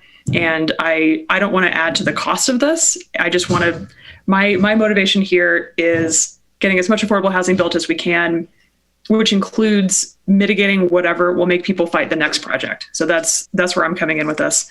I really like the response to the bike charging. It feels like it was, or to the bike storage. It feels like it was really designed with empathy for people who actually have and use bikes. I love that it's ground floor and has direct access to the outside. That's incredibly exciting. I feel like the real answer here is that we make the bus run more often, but until then, this is a pretty good transportation balance. One thing I could have mentioned was, or in my questions to staff was, if we do actually have bike share rolled out this summer, is this a place where we want to make sure there's a bike station that residents can use? And is there some opportunity as we design the pass program for bike share to have passes so it's easy for people to use the program and be able to access it? As far as things that I would recommend to council to look at, I cannot believe I'm giving this feedback. The red color does look a little harsh. I don't know if maybe like a dark orange would work better. If others have feelings on comments, that's fine. If not, please forget that I ever said that. And I feel like there's enough articulation and variation in the design, but we have a lot of concerns. And I share those concerns about storage, access to the outdoors, and shade, and balconies would be a great way to make sure people have space to keep their paddle boards and be able to enjoy the outside. So if council feels strongly enough about it, kicking in an extra $500K seems very reasonable for that. And we should be able to pull our weight on that side. And again, this is a great project. Thank you so much for working with us. Thank you. Commissioner Tarnay? Great, thank you. I did go back and I looked at the site plan, and there's definitely no sidewalks shown on there. So that's a big concern of mine. We want to promote walkability. But I would like that to somehow be officially followed up on. I don't know if the sunshades really make for articulation. I think that the lower ones do, the little roofing ones. I did have a little question on that. Is that on all sides or just on west and south? Just on the community room side there, or the west and the south. Where you have the big picture windows looking out onto the play area. Okay, and that's the sides that you would want shading from the side on, or will that make them cold Yes. in the winter? No. Okay. Well, it's a glare control device on the west and the south. Okay. I echo the car safety for the play area. I don't know if there was a plan for a fence or some sort of screening. Noise screening is always done best with vegetation. And if we can plant more vegetation, I'm always going to be a fan.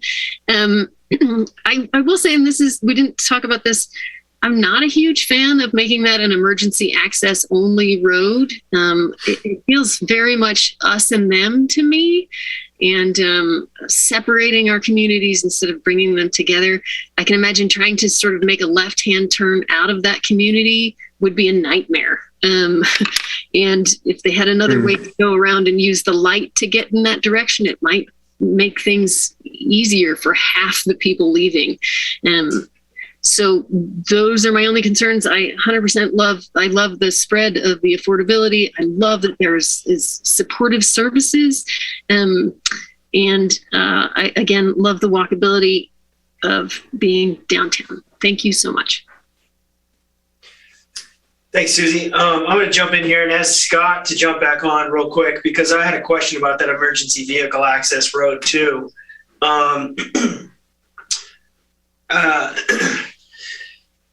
Susie, I hear what you're saying about the us and them, and that's a very good comment, but it seems like if we were to remove those bollards, then we would be then creating a second egress out of that gateway neighborhood. And then we'd be having people driving out of that community to try and go through that parking lot and then maybe make that left-hand turn that people just commented that would be challenging. Is that what the engineering idea was on that? Yeah, so it's a great question and good points that you bring up. I think that when we had originally reviewed the application, it had been looked at a couple different ways. The first way was actually with gates, if I'm remembering correctly, and we had recommended to put in some bollards instead of the gates to promote pedestrian and bicycle connectivity, still precluding the vehicle. So there was the improvement there. We also provided the comment that if the desire was there to create that as a vehicular access as well, that we'd recommend a traffic analysis to kind of vet out some of those concerns that the neighborhood may have, the gateway neighborhood, with pass-through trips. Also, the other way going back through the development onto 89 South. So we didn't have the benefit of having a traffic analysis to make those types of recommendations. We do also support the overall idea of community connectivity and promoting both vehicular, pedestrian, bicycle connectivity throughout the town. So it's something that if the Planning Commission wanted to recommend taking a look at, that staff would be in support of that as well. Okay, great. Stick around, Scott, because I want to ask the applicant another question, and both of you guys really. I think that 79 parking spaces is going to be insufficient for this project. Looking at this mix, I think we can assume at least one car per unit. And then with 2s and 3s in there. And if we take a look at what we have with our overflow parking challenges from the Hennis Flats over there, is there any possibility to widen that emergency vehicle access to allow like one side of parallel parking to get another 15 or 20 parking spots in there? I think that's a question for us, right? For the development team. Okay. Is that right? Well, it was just kind of, yeah, I mean, we have engineering here to weigh in on their opinion too. I mean, he might say we'll need a turnaround bulb at the end or something like that, or the fire department may want to say that they need a turnaround bulb at the end. But I guess really my comment is that I think that 79 parking spaces is insufficient.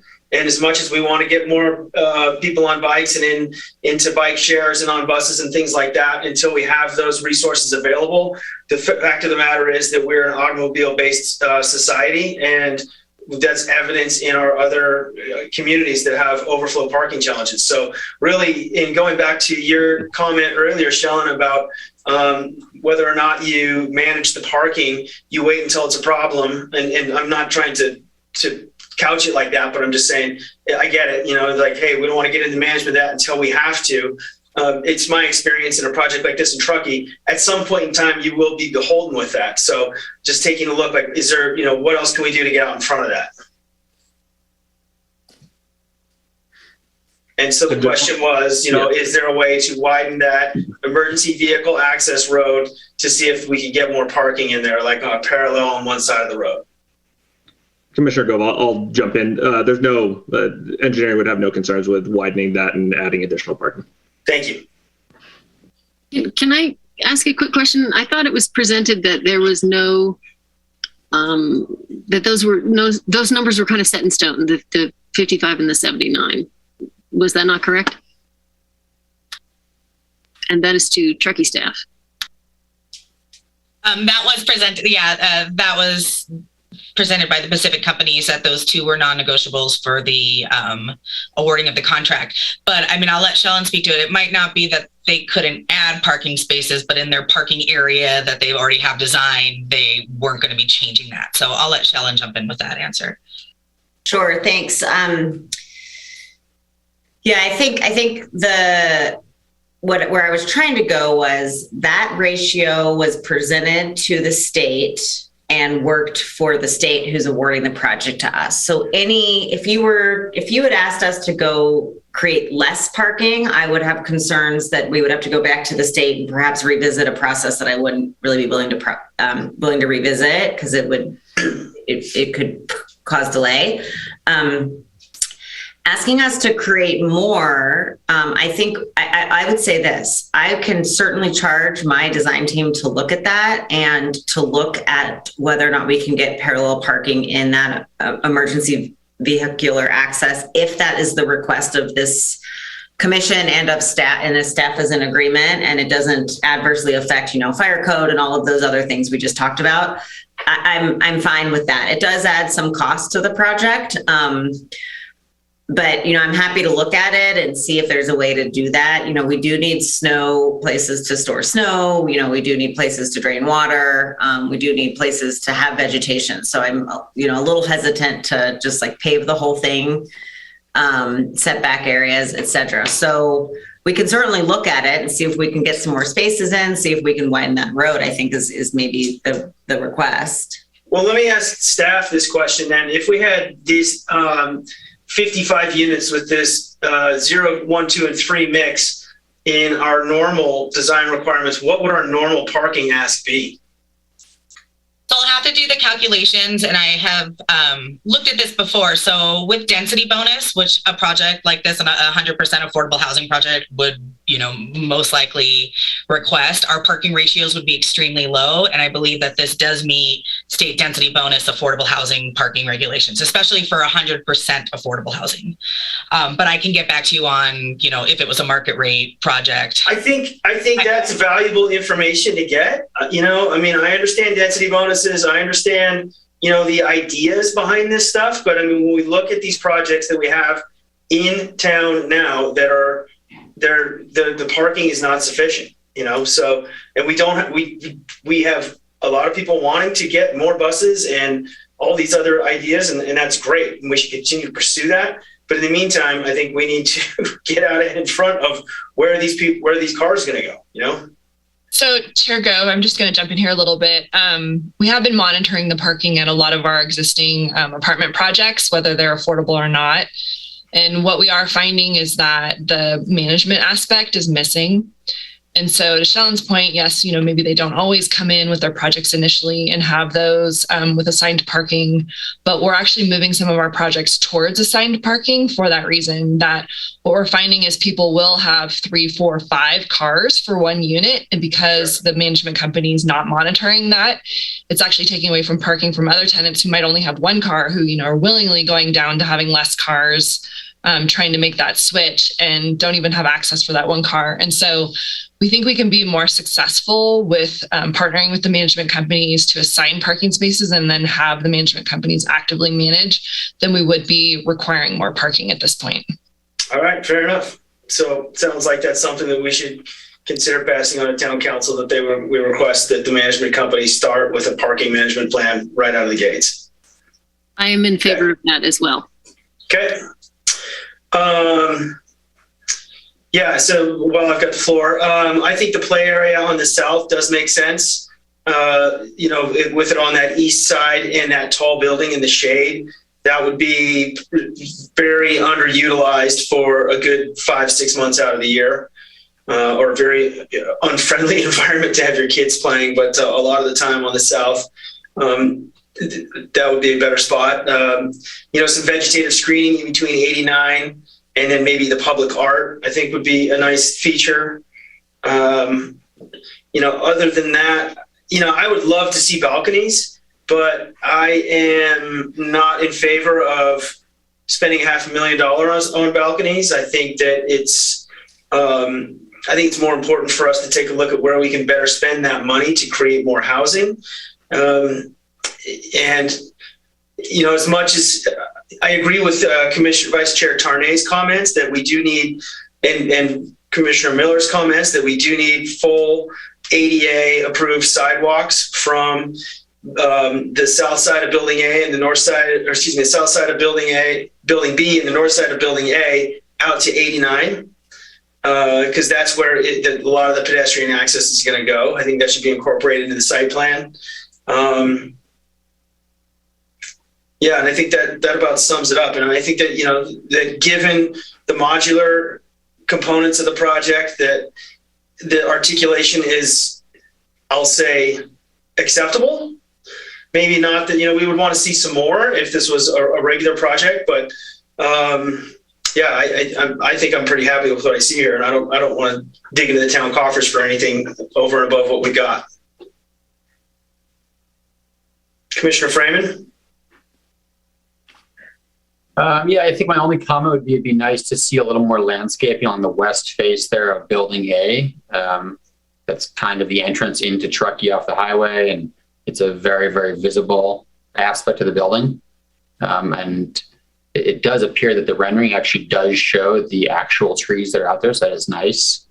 But if you look across the street, kind of towards the high school, the mature landscaping there does a nice job of hiding that building, and that would be my only comment. I think this is a nice project. I think it's a nicer project than the last project by the Pacific Company, so I think it's a nice improvement, especially that's very high profile. So I appreciate that.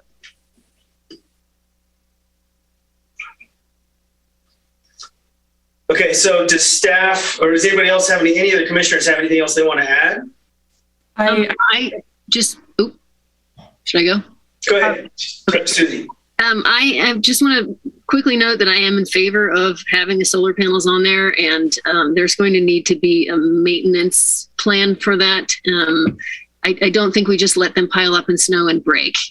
There needs to be a plan for shoveling, or even ours that are on a steeper slope, we have to get out and scrape them off. And I don't feel like throwing money away and letting them break is really where we want to go. Just to get clarification on that from Michael, when you were talking about the butterfly roof design with the internal drainage and the heat tape, that was to mitigate some snow storage on site, correct? The flat roof concept is to help mitigate snow storage on site, yes. And so then if we're now having to shovel the snow off for the solar panels, does that change your snow storage requirements? You can scrape it off the panel onto the roof. You don't have to get it off the roof. Yeah, there would have to be some degree of the panel lifting above the roof plane there to get it away from the typical snow. So, okay, let's pretend we had a month like we had last December, where we had 10 feet or so of snow right here at that elevation. How in all practicality, how do you clear the snow from that roof so that solar panel gets sun and that roof is the snow's still on the roof? Right. There's a inherent conundrum there, which is the genesis of the snow load exception movement. Right. Yeah. So yeah, I don't have the answer to that. All right, fair enough. I just wanted to, bring it up. I mean, it's all good intentions, but we need to walk through the details of all these things before we decide on what we're doing. Okay. Right. But okay, I'm going to jump in here, Dave. To walk through it, you don't need to clear it off that first day that it has 10 feet on there. That's not when it breaks. It breaks when it gets heavy and icy. So you clear it off 2 or 3 days later. At least we do at our house. And, it doesn't have to clear off the whole thing, but you have to get some of it off. You don't have to shovel it off the roof. You just shovel it off the panel. I don't think it's as big a deal. I just think there should be a maintenance plan. That's all. So your concern is that the snow is not breaking the panel. It's not whether or not the panel is effective, right? I'd like the panel to be as effective as it can, but they're not super effective in the winter, regardless. So just so that it doesn't get broken and it is effective. We've now had a month without snow, and our panels are turning out energy. So okay, fair enough. All right. Safe to go? Yeah, please. Thanks, Ruth. Yeah, I appreciate all the discussion. That's all great. Just for my own understanding and to acknowledge and respond to good ideas that were brought up after my first turn, it sounds like we have a lot of agreement and a strong recommendation for council that the driveway have full grade separated. I want to use this language precisely. Grade separated, ADA accessible, pedestrian access on both sides going out to 89. That feels like the strongest recommendation that I heard. I'm hearing a little more discussion, and that's why I want to weigh in on two other points. I like the idea of opening traffic to Donner Way. I appreciate Commissioner or Vice Chair Tarnay bringing that up. It's interesting that in our discussion just now, reasons that were brought up to not do it are that both sides would want to be able to use it and then frustrate the other side. So it sounds like it's useful, and we should make it easy for people to get around. And we live in a car society, so people should expect to have cars around them, but this is one way to not create that sort of class divide that I would be uncomfortable with. So I appreciate, again, Vice Chair Tarnay on that point. And then my last one is I appreciate the chair's comments about how we do live in a car-oriented system at the moment. And if we want to change that, we need to change the code. We can't go project by project. It's not fair to developers, particularly affordable ones. So I really appreciate your question about how this recommendation would pass under market rate rules, and I'm glad to hear that it would pass under that. So I hope we don't require extra parking.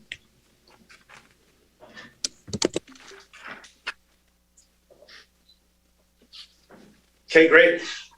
So Chantel, would you like me to go over what I've heard and then? Yeah, absolutely. Let's see if we can.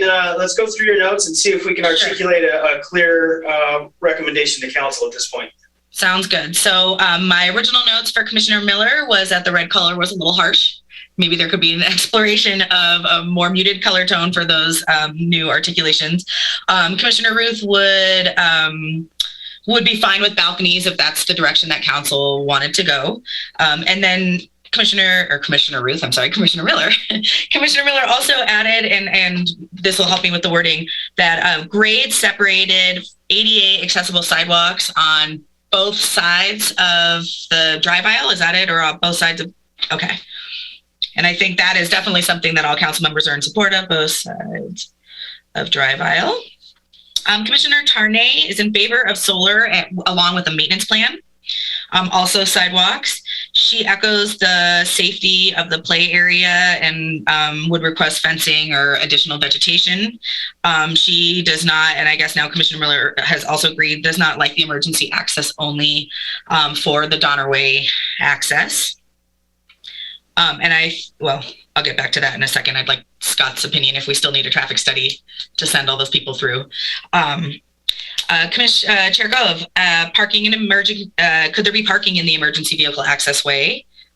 He supports a parking management plan, vegetative screening, public art, loves the balconies, not in favor of additional funds for the balconies, and also agrees for the full sidewalks, ADA accessible sidewalks.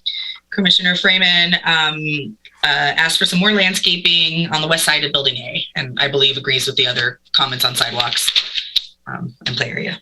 And that's what I've got. Yeah, go ahead, Ruth, and then I've got a comment after that. Thank you. I felt it was important to ask what it would cost to add the balconies. I wholeheartedly agree with Chair Gove's point that we could spend $500,000 doing something better than balconies. So, gotcha. And to piggyback on that, I think we're all in favor of the balconies. I think we would all agree that a usable outdoor space for these units is something that adds a high quality of life for where you live. And we would all love to see them, but not on our nickel. Commissioner Freeman, you agree? I'm getting I'm getting thumbs up and head nods from Commissioners Miller and Tarnay. Yeah, I would agree. Okay. As the community, there's better places that we could have a bigger impact on our money than putting balconies on this project. But would you agree you'd like to see the balconies? Sure, I'd love to see the balconies, but if the developer wants to pay for them out of their coffers, wonderful. I don't know if it makes sense for the town to pay for them. Okay, I think we're all in accord on that. I also want to clarify my support for the requirement of a management plan when the project opens for parking. Okay. So I've got everybody's on board for balconies, not on town's dime. Everyone's on supports the grade separated ADA accessible sidewalks and parking management plan.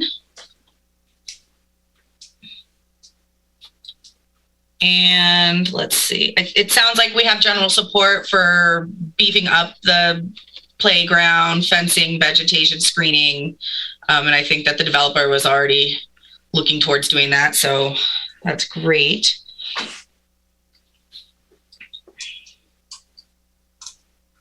Oh, and then Scott, if you don't mind, so if so we have support from the planning commissioners to open up Donner Way for full vehicular access. And I would just like to understand what the town would need to do to make that happen. It would be a traffic study, like an LOS type study.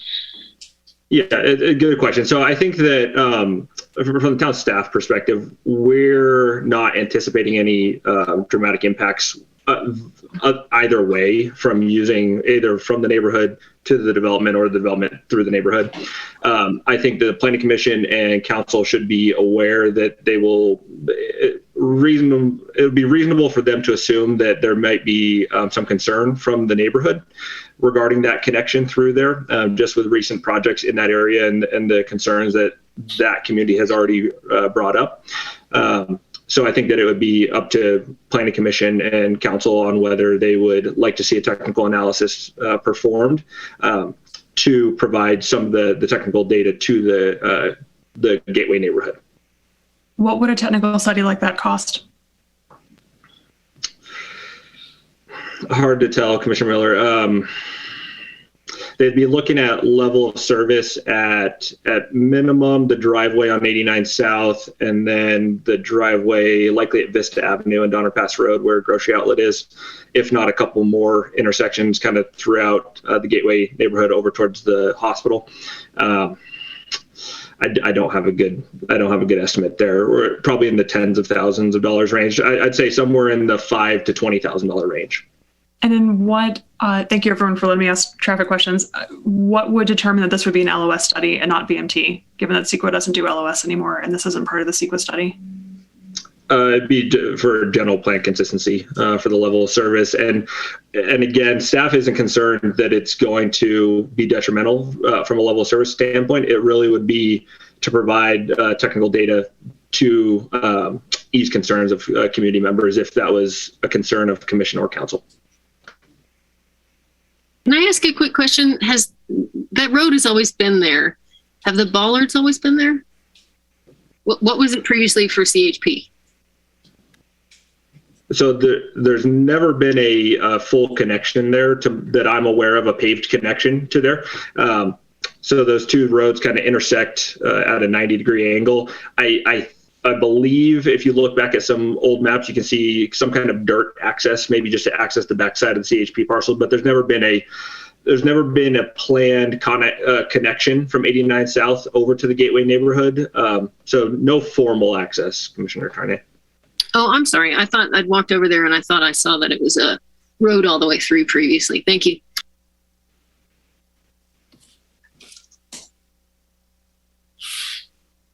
All right, so I think we can just about wrap this up here. It sounds like we've got our notes on what our comments that we want to pass on to town council. So thank you very much, everybody from JKAE, and we appreciate the fact that you are willing to come back to us and allow our input. And we look forward to this project in the community. So thank you very much for your time and your efforts.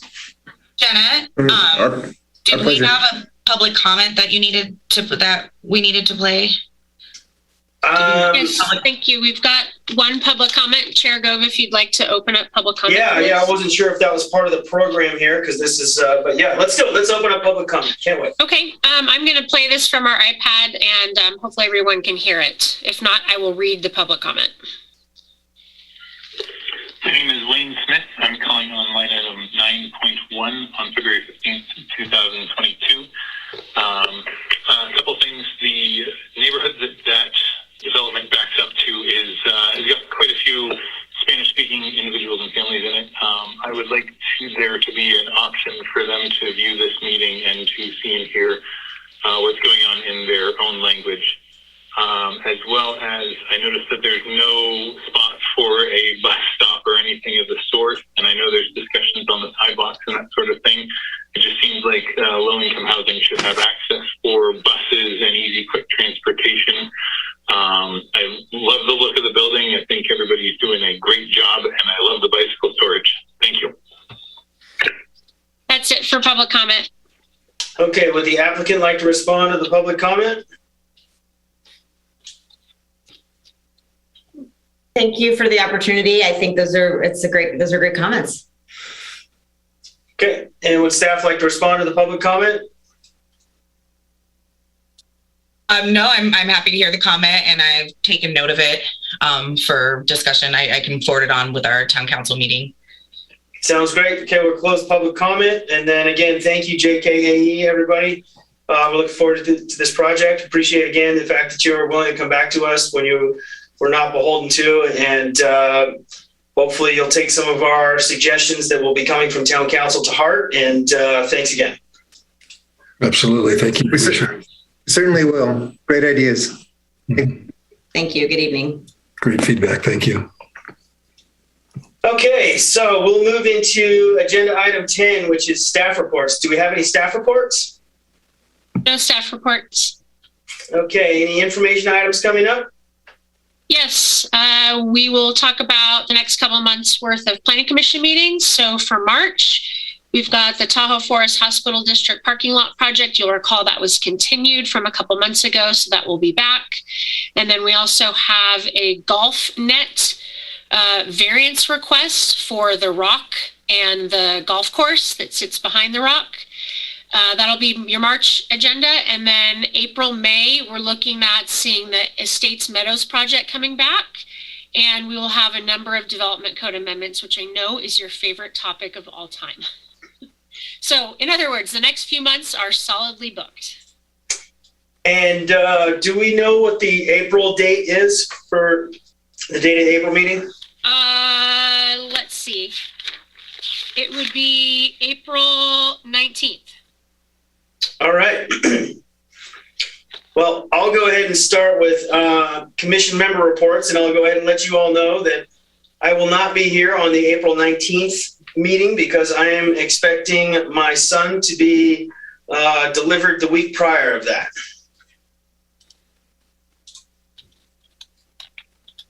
So that is all I have to report. Susie, what you been up to?